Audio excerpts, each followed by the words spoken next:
Pourquoi? Pourquoi s'embêter avec des voitures classiques quand au même prix, on peut avoir les voitures les plus fun qui existent? Vous n'avez pas d'enfant? Vous n'avez pas besoin de place? Lâchez votre compact diesel et penchez-vous sur le Z4. Et si vous avez des enfants ou besoin de place, je peux plus rien pour vous. 600 lignes bavarois, propulsion, toit en dur, toit en toile, coupé, cabriolet, discret ou agressif, il y a des Z4 pour tout le monde et pour pas si cher que ça maintenant. Oubliez les SLK, les Audi TT et aux 307cc, aujourd'hui on se plonge dans l'histoire de l'un des roadsters les plus réussis de sa génération qui selon moi a trouvé la recette de la voiture parfaite. Et restez bien car aujourd'hui on a un invité spécial, sinon c'est marqué dans le titre. Si ça vous plaît, n'hésitez pas à vous abonner, à laisser un pouce bleu, un commentaire, à activer la cloche, mais aussi à aller voir la chaîne secondaire Ipla. Et si ça vous plaît pas, hésitez à vous abonner. Vous avez déjà vu un créateur de contenu vous dire d'hésiter de vous abonner? Enfin bref, c'est parti.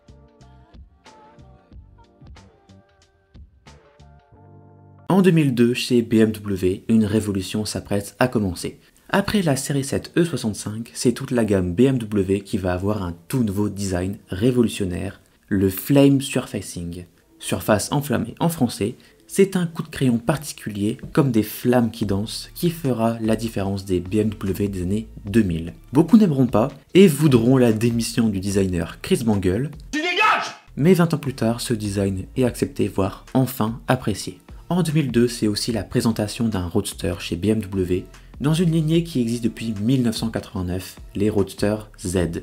Z pour Zukunft, qui veut dire futur en allemand. C'est une lignée qui commence en 1989 avec le Z1, qui a des portes qui rentrent dans les bas de caisse. Pourquoi vous cherchez une utilité? C'est juste cool. En 1995 sortira le Z3 qui se veut plus raisonnable et qui est une sorte de réinterprétation du Roadster anglais à l'ancienne, comme a fait Mazda avec sa Miata en 1989. Avec 297 000 exemplaires jusqu'en 2002, ce Z3 a connu un véritable succès et son remplaçant ne doit vraiment pas se foirer. C'est alors qu'arrive le Z4 E85 qui s'éloigne du Z3 tout en restant fidèle au concept. Un roadster compact, propulsion, mais en quelque sorte il monte en gamme et en confort là où le Z3 était plus authentique. Niveau design, c'est une réussite totale. Le Flame Surfacing réinvente les codes BMW tout en gardant ses éléments caractéristiques. Et ce Z4, il a des détails design très intéressants. On peut noter le logo sur le clignotant comme les anciennes BMW Roadster, mais aussi les lignes sur le côté qui forment un Z. Niveau intérieur, c'est aussi très réussi avec ce grand morceau d'aluminium qui est du plus bel effet. Sinon, ce Z4, c'est un 2 places, pas plus. Il fait pas semblant d'être un 4 places. Niveau moteur, on a de l'essence, du diesel. Non, je déconne. Qu'est-ce qu'on se marre, hein, connard? Imaginez une marque faire des roadsters en diesel, ça n'existe pas, hein?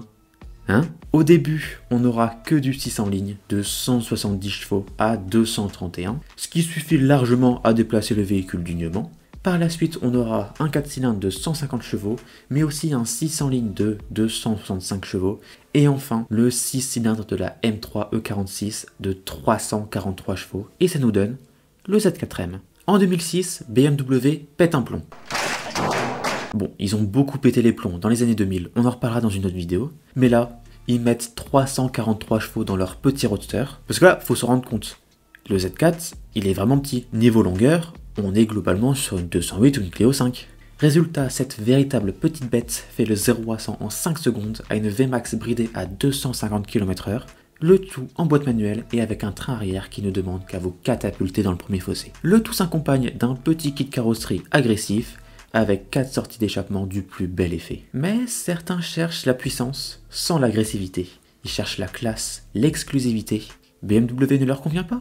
C'est pas grave, il y a Alpina. Cette BMW Alpina Roadster S prend la base du Z4 et ajoute un kit carrosserie typique Alpina avec notamment des nouvelles jantes qui changent des 20 branches traditionnelles.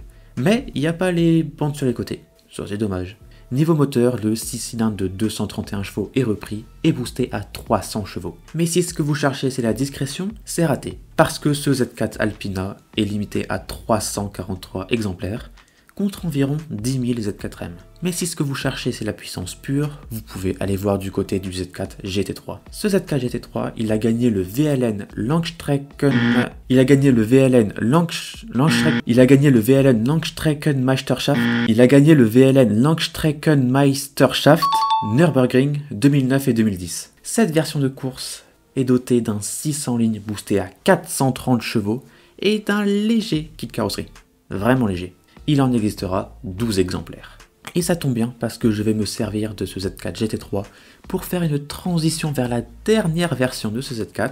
Vous remarquez rien, c'est pas un cabriolet, et ça c'est pas une spécificité à la version GT3, ça a existé, le Z4 coupé. Mais là vous allez me dire, à quoi ça sert un roadster s'il est pas roadster?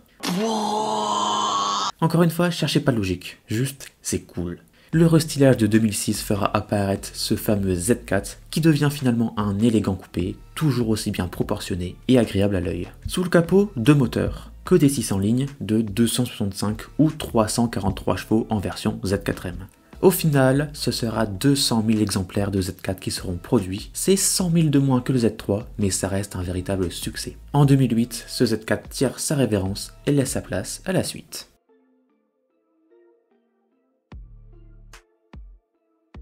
En 2009 apparaît une nouvelle génération de Z4 et là c'est le changement total. 2009 c'est la fin de la carrière de Bangle chez BMW, il va passer la main à Adrian van Hooydonk.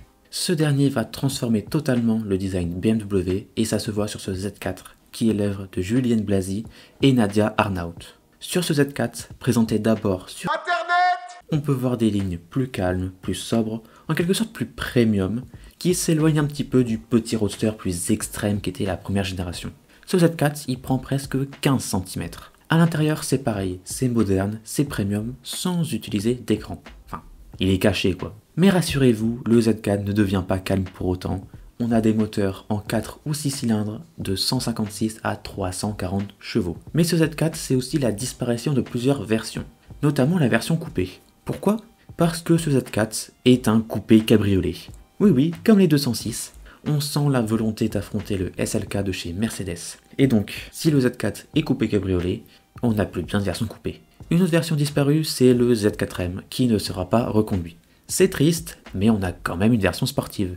Souvenez-vous, je vous ai parlé d'un moteur de 340 chevaux. Et cette version, c'est le Z4 S-Drive 35IS. Sérieux ? C'est vraiment ça son nom ? Ça fait sportif peut-être ? Non, ça fait pas sportif. Vous voulez pas faire un nom plus long la prochaine fois ? En exclusivité mondiale, je vous présente le nouveau Z4 S-Drive 445 CSI Biturbo Plus Pack M Turbo Performance Sport. Turbo. Encore turbo. À défaut d'avoir un nom bien, les versions de la Z4 sont équipées de la technologie Efficient Dynamics, qui contribue à diminuer les émissions de CO2 et la consommation de carburant. Et c'est comme ça qu'on a des moteurs performants avec des consommations moindres. On parle quand même de 8 litres au 100 avec un 6 en ligne, c'est vraiment pas mal. On va revenir aux versions. Parce que du coup, il y en a plusieurs qui ont disparu, mais il reste quoi ? Eh ben il nous reste deux concept cars réunis à Pebble Beach en 2012 qui ne seront malheureusement jamais sortis de série. Ce sont les concepts Zagato Coupé et Roadster, qui sont une sorte de réinterprétation du Z4 par Zagato. Mais là vous allez me dire, c'est pas une version de série. Eh non, parce que en série, il n'y a rien de plus. Pas de version M, pas de version coupée, et même plus de version Alpina. Mais si on regarde en dehors des voitures de série, et qu'on s'intéresse à la compétition, on trouve le Z4 GT3. Et pour en parler, je laisse la place à quelqu'un de bien plus renseigné et bien plus compétent que moi sur le sujet, parce que moi, en sport auto, en vrai, j'y connais pas grand chose. Je vous laisse donc avec The Star Run pour l'histoire du Z4 GT3. En fait, il y a sa chaîne YouTube Gaming en description et en fiche, alors oui, ça n'a rien à voir avec le sujet de la chaîne, mais ça lui arrive de parler de voitures de course. Alors merci Alpi. Fin des années 2000, la GT2 arrive à son terme, donc la catégorie GT2 d'endurance. Chez BMW, on a la M3 GT2 avec l'heure actuelle, qui a fait de très belles performances, mais bien évidemment, BM doit trouver une remplaçante. Ils auraient pu faire tout simplement une version GT3 de l'E92 GT2, mais fin des années 2000, les période est un peu folle, puisque Audi gagne Le Mans avec des diesels, et Mercedes court en berline familiale en compétition, donc le DTM, avec des gueules tout à fait folles. Donc BMW se disent qu'il faut rentrer dans le jeu, et qui vont construire une voiture totalement folle pour remplacer la M3 92 GT2. Ils vont remplacer avec une Z4. Alors c'est pas le choix auquel on s'attendrait le plus, surtout pour une voiture de course qui va affronter Des voitures comme la 458 GTLM ou la Audi R8 LMS, ou encore la 997 RSR et la SLS MGT3, et pourtant, ce n'est pas un 6 cylindres qu'il y a dedans, puisqu'on retrouve le V8 4 litres, puis même 4 litres 4 quand il aura été amélioré pour compenser un manque de puissance dans les tours, qui délivre 480 chevaux pour la version G3 et 500 chevaux pour la version GTE. C'est une version dérivée du moteur issu dans la M3 E92. Il monte à 8500 tours minute et il est incontestablement une des plus belles mélodies pour le GT3.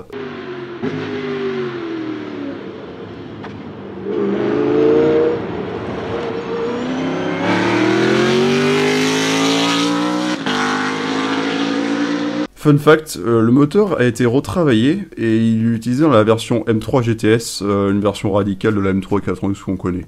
En 2013, pour répondre aux règlements les permettant de courir dans la catégorie mère, BMW développa la Z4 GTE basée sur la GT3 pour courir dans les championnats du monde d'endurance comme la LMS. Bon, la voiture est agressive, elle chante super bien, mais fait-elle face aux monstres Porsche et Ferrari ? Je vais vous expliquer brièvement son palmarès dans les catégories mères et c'est assez impressionnant. Première victoire à Jarama et Zolder en 2010 en FIA GT lors de son deuxième engagement. Victoire aux 24 heures de Dubaï en 2011, victoire aux 24 heures de Barcelone en 2011, victoire aux 24 heures de Spa en 2011 avec le VDS Racing Team qui étaient les premiers engagés sur la Z4 GT3 à cette épreuve mythique.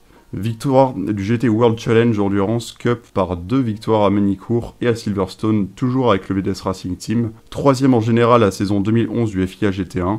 2ème des 24 heures de Spa 2012 en partant 39ème sur la grille, ce qui est assez impressionnant comme performance. Championne de la catégorie GT300 de la saison de 2011 de Super GT avec Good Smile Racing et Studi AG.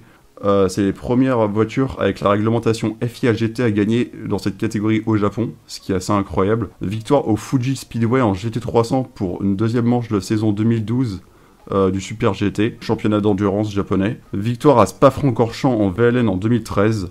Première et deuxième dans la manche Long Beach de la saison 2013 à l'LMS, donc première et deuxième place. Victoire à Lime Rock toujours en LMS en 2013.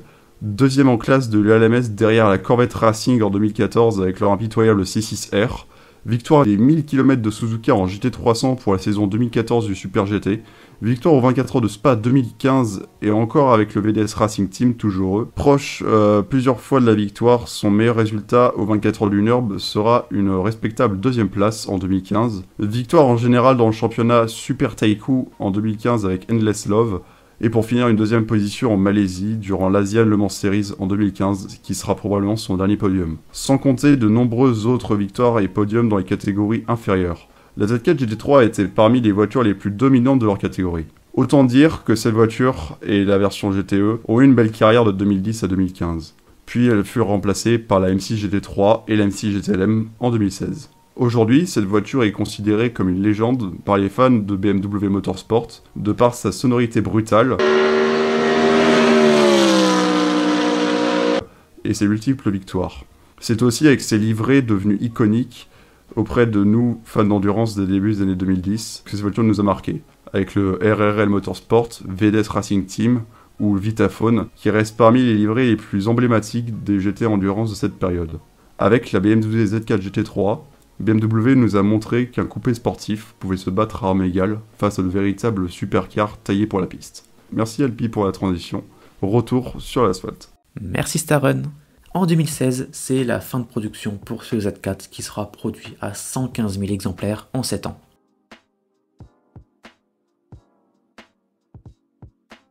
« 2017, Pebble Beach, BMW nous présente un nouveau concept car, avec un nom qui est plutôt clair sur les intentions du constructeur, le Z4 Concept.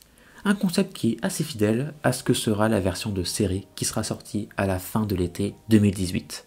Niveau design, c'est résolument moderne et agressif, pas de doute, c'est une BMW. Vraiment une BMW.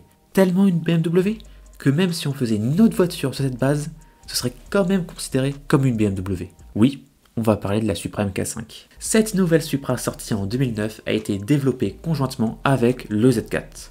BMW et Toyota feront une alliance pour produire 2 voitures de sport, un roadster et un coupé, et tout le monde a dit « Nugneux, la Supra c'est une Z4 !» On me l'avait pas sorti celle-là depuis longtemps. Alors attention, on va arrêter les polémiques et tous les scandales ici. Ces 2 voitures ont partagé leur plateforme, leur moteur et leur intérieur, et c'est tout. Donc il faut arrêter de dire que la Supra ressemble à une Z4 badgée. Et en plus, s'il n'y avait pas cette alliance, on n'aurait sûrement eu ni le Z4, ni la Supra. Parce que oui, développer une sportive, c'est cher, et les Syriens et les Yaris, ça rapporte plus aux constructeurs. Ce partage entre Z4 et Supra, ça signifie deux choses. Pour le Z4, il n'y aura pas de version coupée, et on retourne à la capote en toile, histoire de ne pas faire concurrence à la Supra. C'est logique. On revient au Z4 et ses moteurs proposés. On a deux 4 cylindres de 197 et 258 chevaux, et un 6 en ligne de 340 chevaux, et même 381 aux États-Unis. C'est la version M40i. Ces appellations M11i, c'est des BMW M, mais pas trop. En gros, c'est pas aussi bien qu'une Z4M, mais c'est mieux qu'une Z4 S-Drive 35IS. Mais ce qui est bien sur ce Z4, c'est qu'il reste authentique. Il propose la boîte manuelle sur le 4 cylindres le moins puissant, mais aussi sur la M40i, et ce depuis l'année dernière. Mais il reste dispo en propulsion. Et un roadster propu, boîte méca, ça manque cruellement de nos jours, donc profitons-en. Mais du coup, comme il y a le partenariat avec la Supra, le Z4 ne peut pas avoir de version coupée. Mais on n'a rien dit sur les breaks.